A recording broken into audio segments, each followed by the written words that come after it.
नमस्कार। आज हम न्यू यूनिट स्टार्ट करने वाले हैं करंट इलेक्ट्रिसिटी, और ये करंट इलेक्ट्रिसिटी का फर्स्ट लेक्चर है। यूनिट का नेम है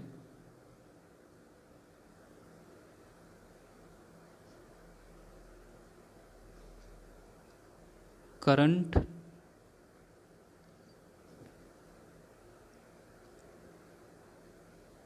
इलेक्ट्रिसिटी।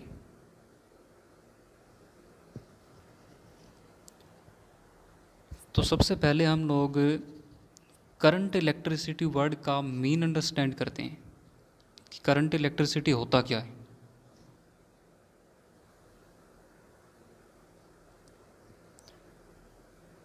इसका मीन अंडरस्टैंड करते हैं। तो पिछली यूनिट में हम लोगों ने ये पढ़ा था कि जब कोई इलेक्ट्रिक चार्ज स्पेस के अंदर स्टैटिक होता है तो उस इलेक्ट्रिक चार्ज के अराउंड जितने भी फिनोमिनाज, जितने भी उसके कैरेक्टरिस्टिक्स डेवलप होते हैं, उन सभी को फिजिक्स के जिस ब्रांच के अंडर में पढ़ते हैं या स्टडी करते हैं उसको हम लोगों ने नाम दिया था इलेक्ट्रोस्टैटिक या स्टैटिक इलेक्ट्रिसिटी। उसी टाइप से यदि वो चार्ज स्टैटिक ना होकर मोशन में हो, तब वो चार्ज मोशन में रहकर जितने भी इफ़ेक्ट्स को डेवलप करता है या हमें उस मोशन वाले चार्जेस के जितने भी इफ़ेक्ट अकर होते हैं, वो सभी इफ़ेक्ट्स जिस ब्रांच के अंडर हम लोग पढ़ते हैं उसको हम लोग करंट इलेक्ट्रिसिटी बोलते हैं। ओके, इन शॉर्ट हम लोग बोल सकते हैं the study of the motion of electric charges is called current electricity. Simple सा इसका मीन ये है, the study of the motion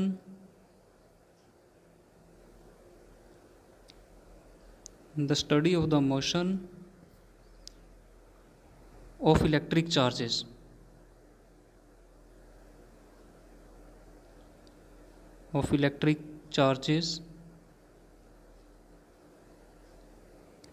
is called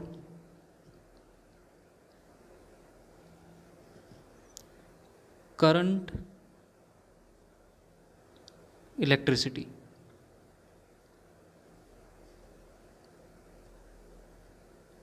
okay, ये करंट इलेक्ट्रिसिटी का सिंपल सा मीन है कि जब कोई चार्ज मोशन के अंदर होता है तो उस चार्ज के मोशन के कारण जितने भी इफ़ेक्ट्स अपने को अकर होते हैं वो फिजिक्स के जिस ब्रांच के अंडर में पढ़े जाते हैं उसको बोलते हैं current electricity.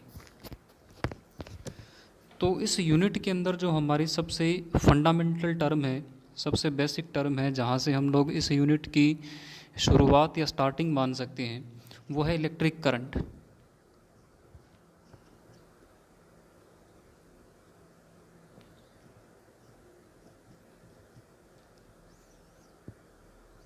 Electric current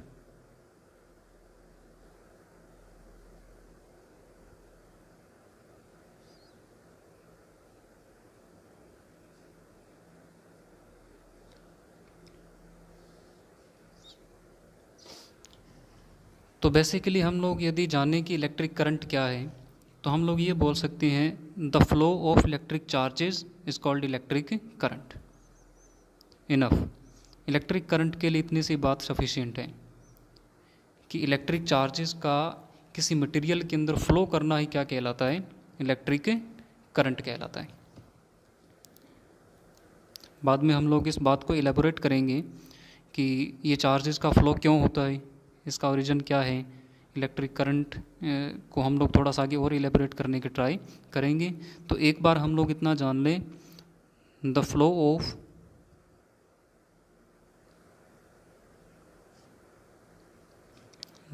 of electric charges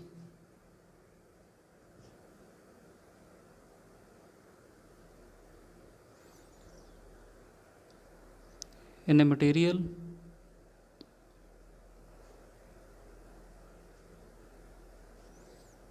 is called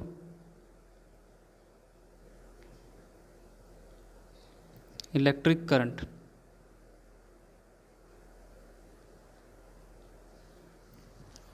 okay, तो इलेक्ट्रिक करंट क्या है, क्या पढ़ा हमने कि किसी मटेरियल के अंदर इलेक्ट्रिक चार्जेस का फ्लो करना ही क्या कहलाता है, इलेक्ट्रिक करंट कहलाता है। अब हम लोग ये समझने का ट्राई करें कि मटेरियल के अंदर ये इलेक्ट्रिक चार्जेस के फ्लो होने का या इलेक्ट्रिक करंट फ्लो होने का रीजन क्या है, यानी कि इलेक्ट्रिक करंट का ओरिजिन क्या है, उसको हम लोग ढूंढने का ट्राई करते हैं।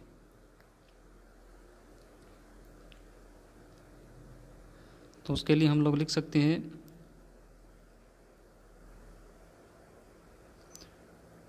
Reason of electric current.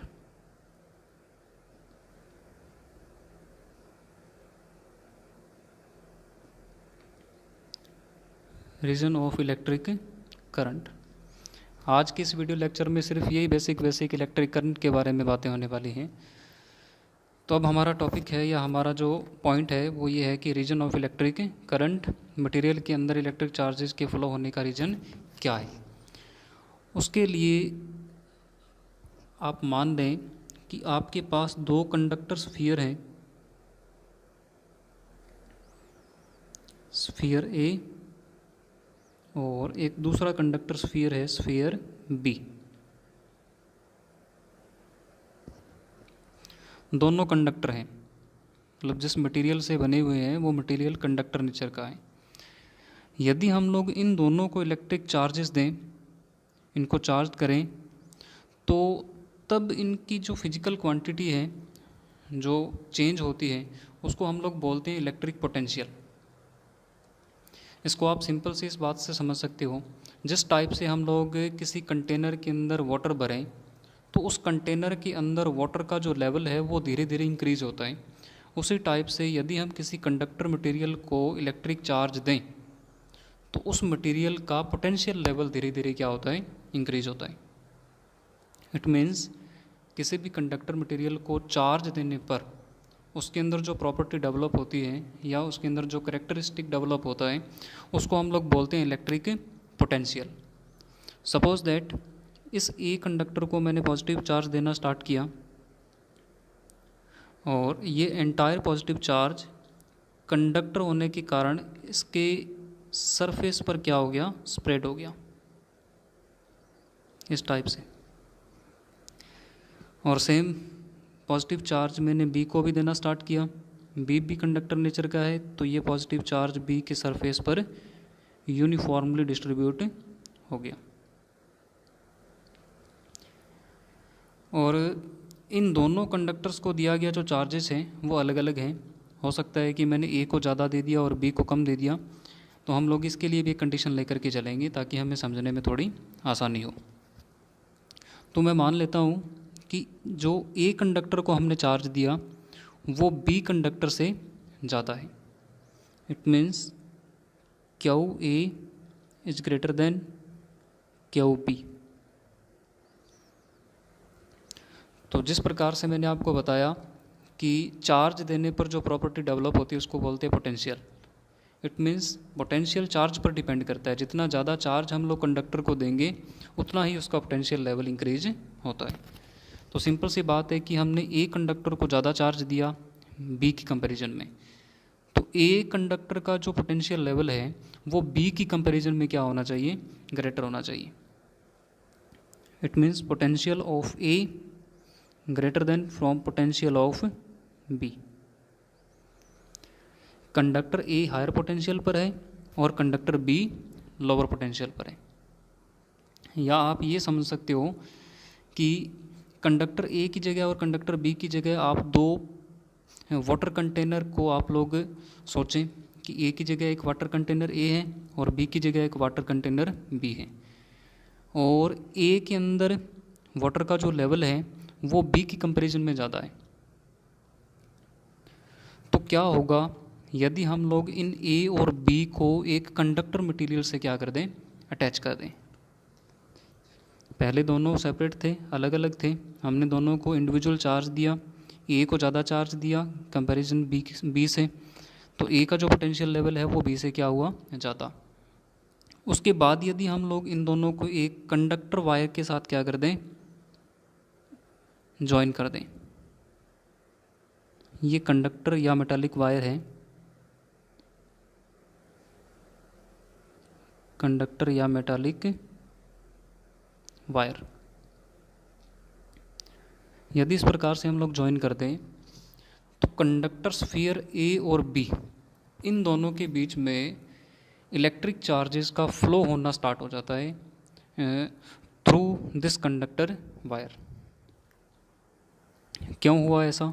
अभी मैंने आपको बताया था कि यदि आप ए पर पानी का कंटेनर मान लें और बी पर भी पानी का कंटेनर मान लें, और ए में पानी का लेवल ज़्यादा है और बी में पानी का लेवल कम है, और यदि हम दोनों इन कंटेनर्स को अटैच कर दें, जोड़ दें, तो जो पानी है वो ए से निकल कर कहाँ जाएगा? बी में।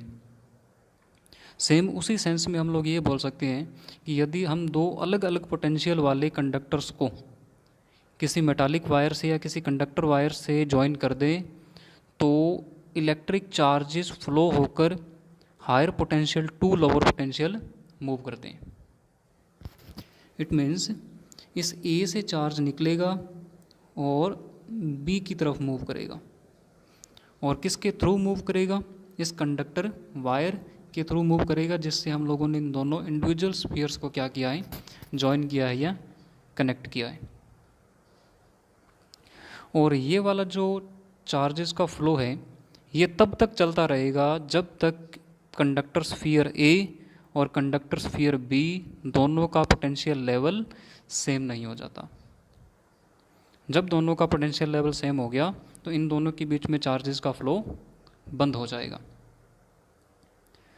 तो इस पूरे सिनेरियो से हमें ये बात पता चली कि यदि हम लोग दो अलग अलग पोटेंशियल वाले एंड लें और उन दोनों को हम लोग किसी मटेरियल के साथ कनेक्ट कर दें, एक हायर पोटेंशियल का एंड है, एक लोअर पोटेंशियल का एंड है, और हमने हायर पोटेंशियल वाले एंड को लोअर पोटेंशियल वाले एंड के साथ ज्वाइन कर दिया और किसी कंडक्टर मटेरियल की सहायता से हमने उसको क्या कर दिया? ज्वाइन कर दिया। तो क्या हुआ? Higher potential to lower potential charges flow होने स्टार्ट हो गए। क्या फ्लो होने स्टार्ट हो गए? चार्जेस फ्लो होने स्टार्ट हो गए। तो हम लोगों ने यही तो इसकी इलेक्ट्रिक करंट की बेसिक डेफिनेशन पढ़ी है। अच्छा, आप देख सकते हो कि the flow of electric charges in a material is called electric current. तो आप देख सकते हो कि ये वाला जो कंडक्टर वायर है ये एक प्रकार का मटेरियल है, कंडक्टर मटेरियल है, और इसमें ये वाले देखो चार्ज क्या कर रहा है? फ्लो कर रहा है। इस कंडक्टर वायर में इस चार्ज का फ्लो करना ही इलेक्ट्रिक करंट है। और ये चार्ज क्यों फ्लो किया? इट मीन्स इलेक्ट्रिक करंट इस मटेरियल में क्यों फ्लो किया? क्योंकि हमने इस कंडक्टर के अक्रॉस एक हायर पोटेंशियल बना रखा है और एक लोअर पोटेंशियल बना रखा है। तो ये इलेक्ट्रिक करंट का ओरिजिन है। किसी भी कंडक्टर में या किसी भी मटेरियल में इलेक्ट्रिक करंट तभी फ्लो होता है या चार्जेस तभी फ्लो होते हैं जब उसके अक्रॉस एक फाइनाइट पोटेंशियल डिफरेंस लगाया जाए। विदाउट पोटेंशियल डिफरेंस किसी भी कंडक्टर में या किसी भी एनी मटेरियल में इलेक्ट्रिक चार्जेस फ्लो नहीं करते। इट मीन्स करंट फ्लो नहीं करता। तो करंट फ्लो करने का जो मेन की पॉइंट है, मेन कंडीशन है किसी भी मटेरियल में करंट फ्लो होने का, वो ये है कि जब हम उस कंडक्टर के अक्रॉस या किसी मटेरियल के अक्रॉस पोटेंशियल डिफरेंस लगाएंगे तभी उस मटेरियल में चार्जेस फ्लो करेंगे और इलेक्ट्रिक करंट एग्जिस्टेंस में आएगा। ओके, तो हम लोग बोल सकते हैं कि the origin of electric current is the potential difference across the conductor. इस बात को मैं लिख देता हूँ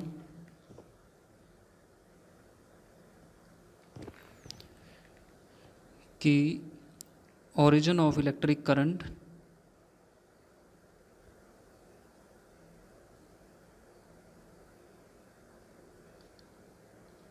origin of electric current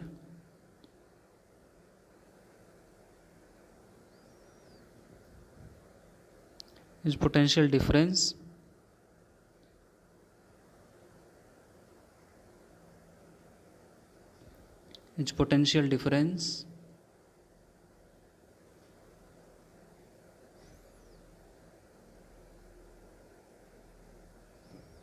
across the material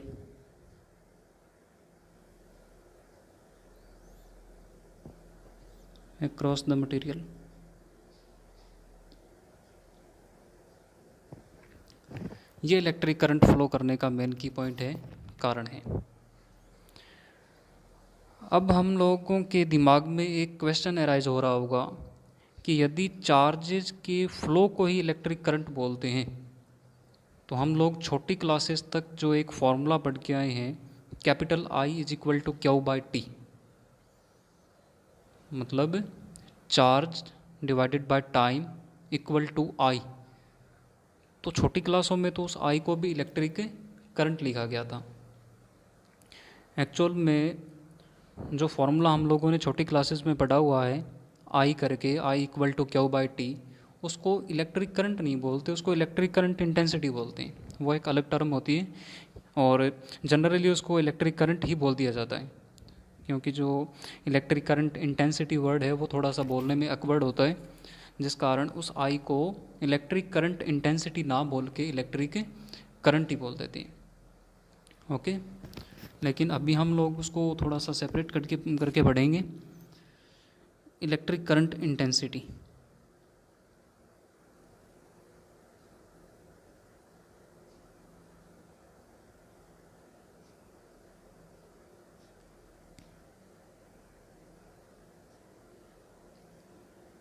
electric current intensity,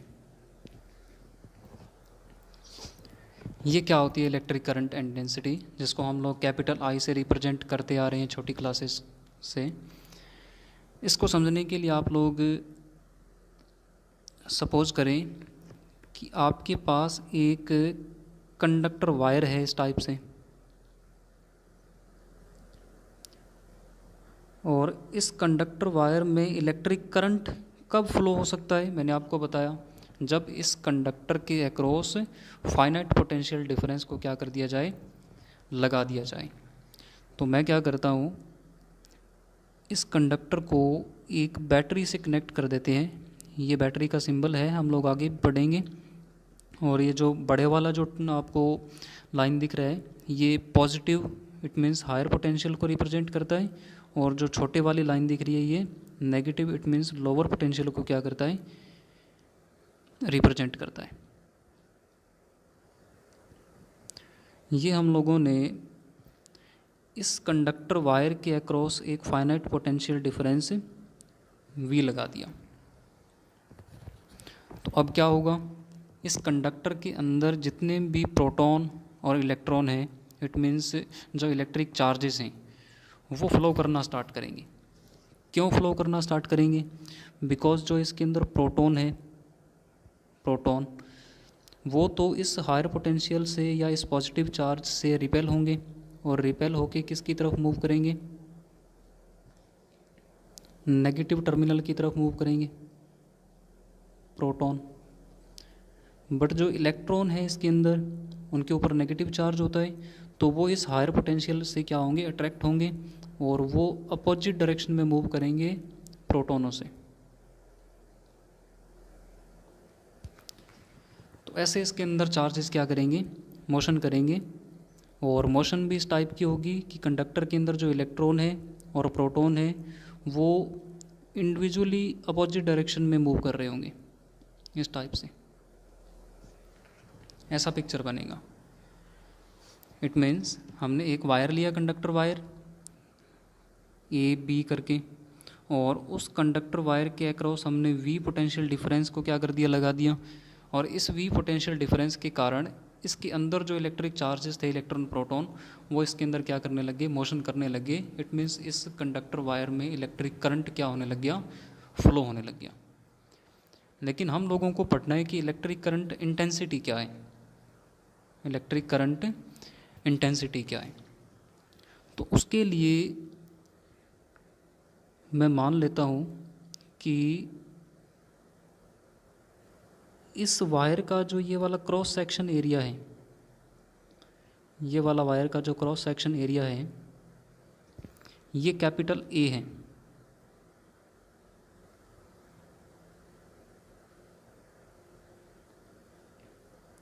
इस एरिया को बोलते हैं क्रॉस सेक्शन एरिया।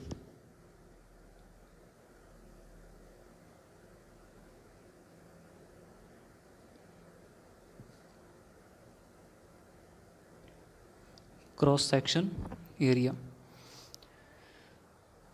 तो इस कंडक्टर वायर के इस क्रॉस सेक्शन एरिया में से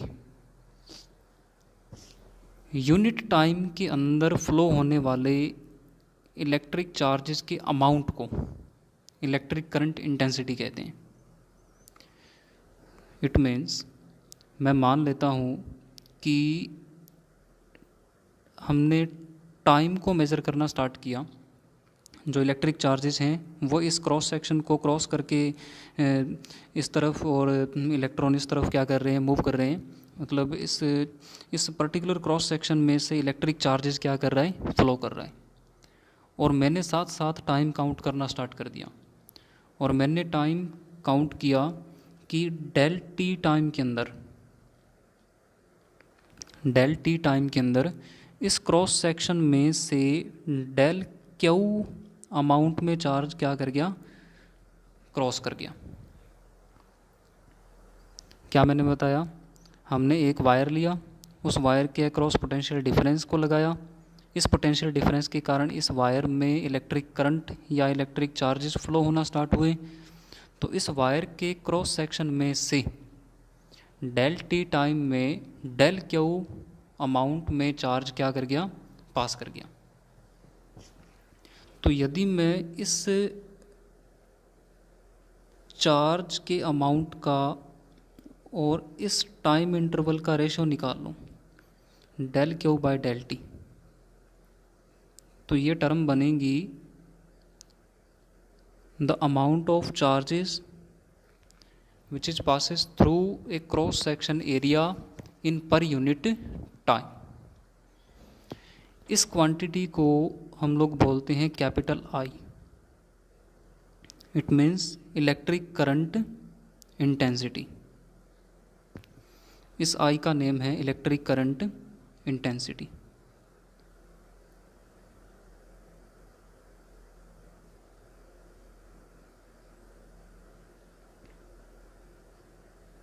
electric current intensity, charge upon time. छोटी क्लासेस में आपने ये फॉर्मूला पढ़ा हुआ है। तो हम लोग जनरली इसको ऐसे डिफाइन करते हैं कि the amount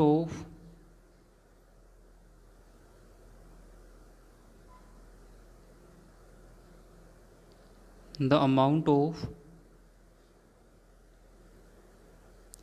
electric charges,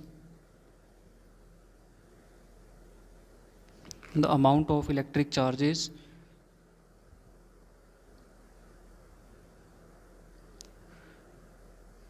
which is passes through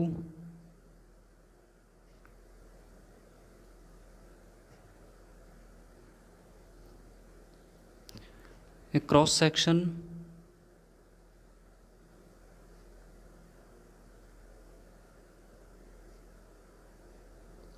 in per unit time,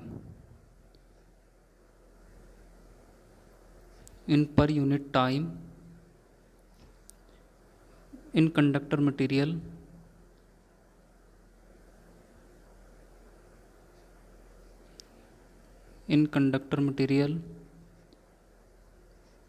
is called electric current intensity.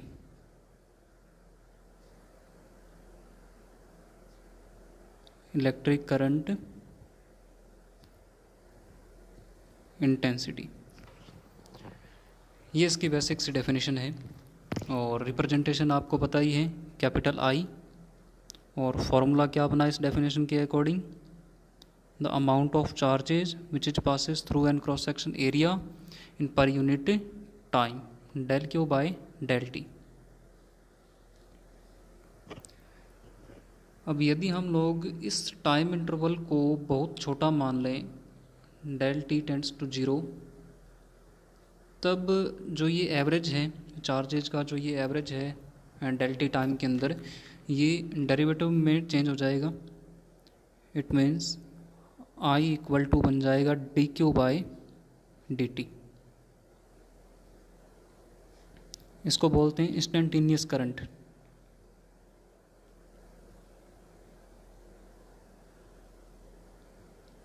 Instantaneous current.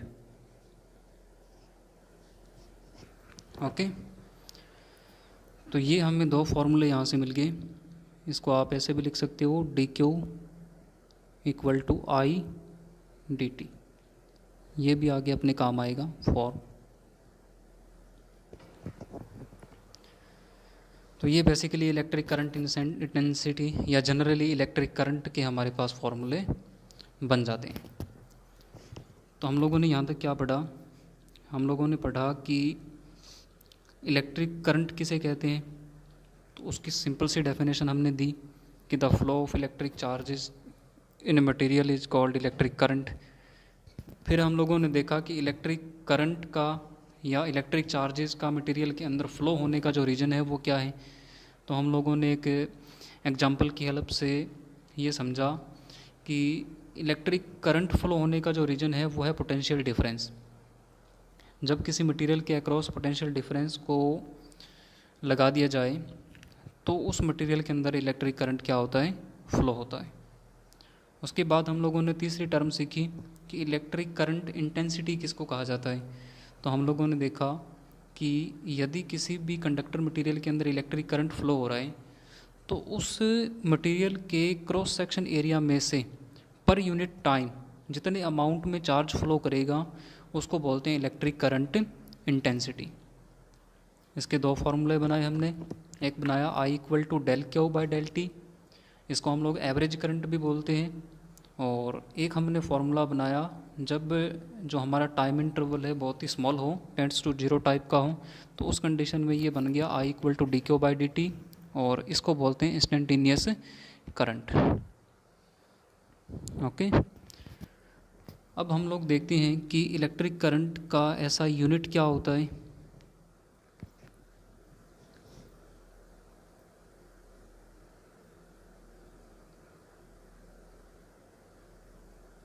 ऐसा unit of electric current.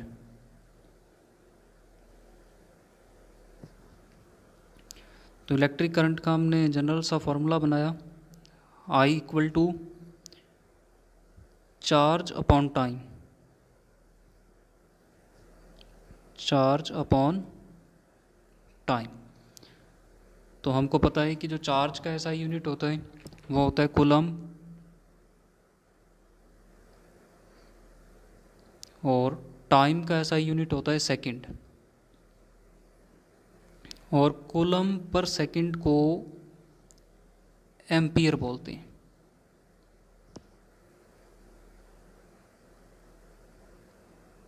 Okay, तो इलेक्ट्रिक करंट का ऐसा यूनिट क्या बना, एम्पियर। अब हम लोग देखते हैं कि कई बार न्यूमेरिकल क्वेश्चंस के अंदर बहुत ही स्मॉल करंट को मेज़र करना पड़ता है, तो उसके लिए कुछ अपने पास प्रीफिक्सेस हैं, उन पर थोड़ा सा आप ध्यान दें। मेजरमेंट ऑफ स्मॉल करंट्स,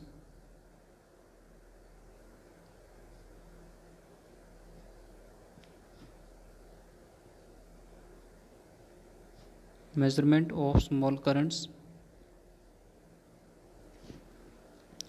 तो इसमें आप लोग बेसिकली दो रिलेशन ध्यान में रखोगे।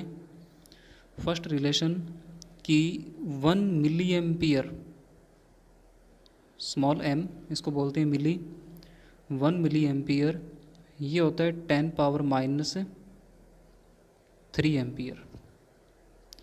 इसी टाइप से जो दूसरा रिलेशन है स्मॉल करंट का वो है 1 माइक्रो एम्पियर, और 1 माइक्रो एम्पियर इक्वल होता है 10 power minus 6 ampere.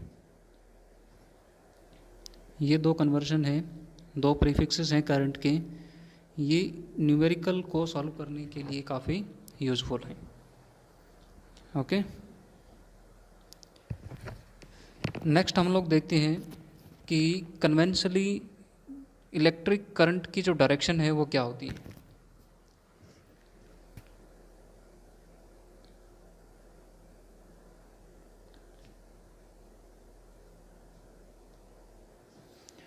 Direction of electric current.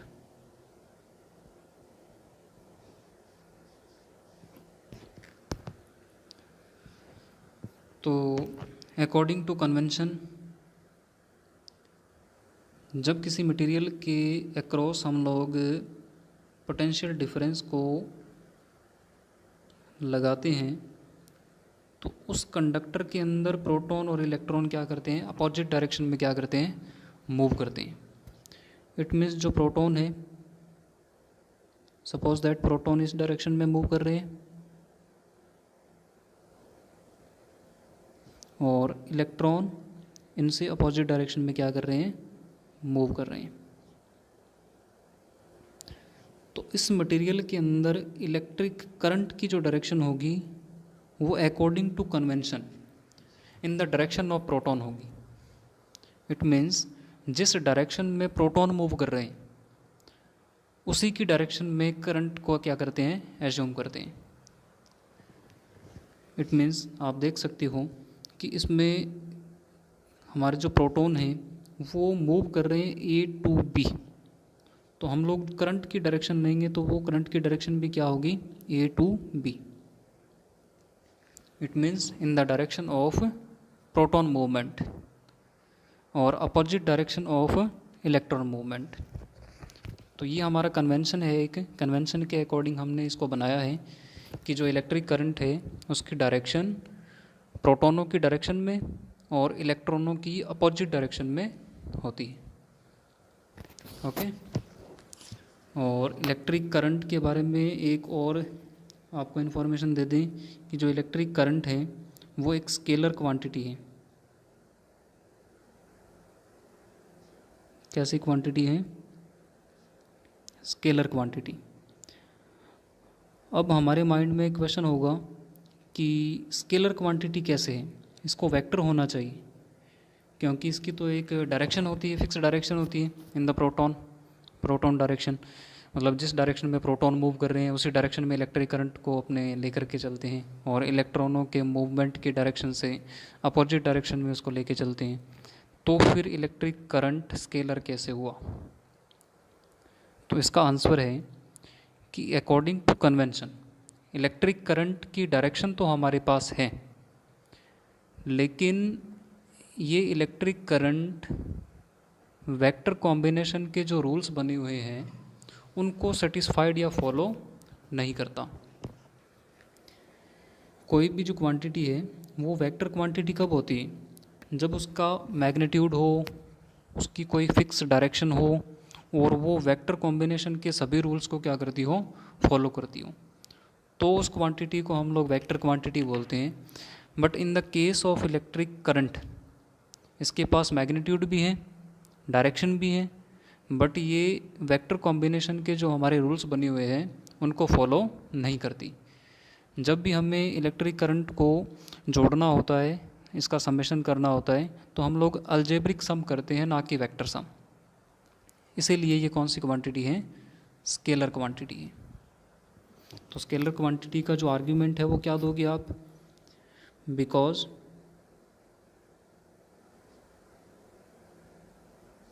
it is not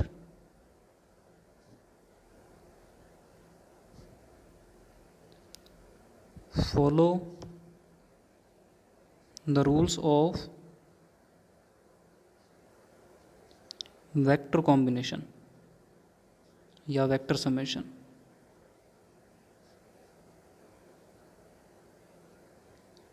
vector summation के रूल फॉलो ना करने के कारण इलेक्ट्रिक करंट कैसी क्वांटिटी है, स्केलर क्वांटिटी। ओके। तो ये आज का जो हमारा थियोरेटिकल डिस्कशन था कि करंट इलेक्ट्रिसिटी क्या है। करंट इलेक्ट्रिसिटी के अंदर हम लोग बेसिकली जो हमारी टर्म है इलेक्ट्रिक करंट, वो इलेक्ट्रिक करंट किसे कहते हैं। फिर हमने इंट्रोड्यूस किया कि इलेक्ट्रिक करंट के फ्लो होने का जो रीजन है वो क्या है। फिर हम लोगों ने पढ़ा कि इलेक्ट्रिक करंट इंटेंसिटी क्या है। इलेक्ट्रिक करंट इंटेंसिटी के हमने दो फार्मूले बनाए, एक एवरेज फार्मूला बनाया और एक बनाया इंस्टेंटेनियस करंट का फार्मूला। फिर हम लोगों ने इलेक्ट्रिक करंट का यूनिट पढ़ा जिसको हम लोग कूलम्ब पर सेकंड या एम्पियर बोलते हैं। और कुछ स्मॉल करंट्स के बारे में हम लोगों ने पढ़ा, जैसे मिली एम्पियर और micro ampere type. Milli ampere को 10⁻³ एम्पियर लिखते हैं और माइक्रो एम्पियर को 10⁻6 एम्पियर लिखते हैं। और हम लोगों ने पढ़ा कि इलेक्ट्रिक करंट की जो डायरेक्शन होती है according to convention, in the direction of proton movement और in the direction of opposite direction of electron movement.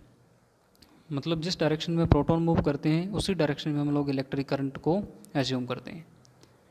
और हमने साथ साथ ये भी पढ़ा कि इलेक्ट्रिक करंट के डायरेक्शन होने के बावजूद भी इसको हम लोग एक स्केलर क्वांटिटी मानते हैं।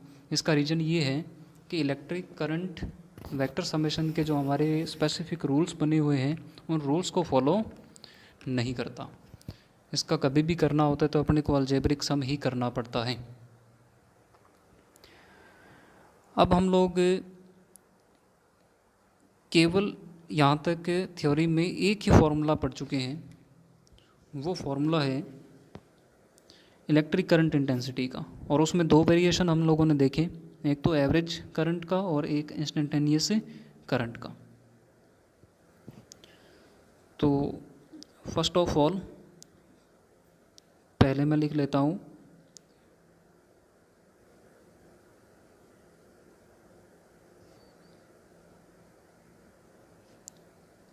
एवरेज करंट के लिए। एवरेज करंट के लिए आप इसको ऐसे डिफाइन करते हो, del Q by del T. It means आपको एक फाइनाइट टाइम इंटरवल दे करके और इलेक्ट्रिक करंट पूछा हो तब आप लोग कौन सा करंट डिफाइन करते हो, एवरेज करंट डिफाइन करते हो। बट यदि इंस्टेंटेनियस करंट पूछा हो तो इंस्टेंटेनियस करंट का जो फॉर्मूला है वो रहता है I = dq/dt।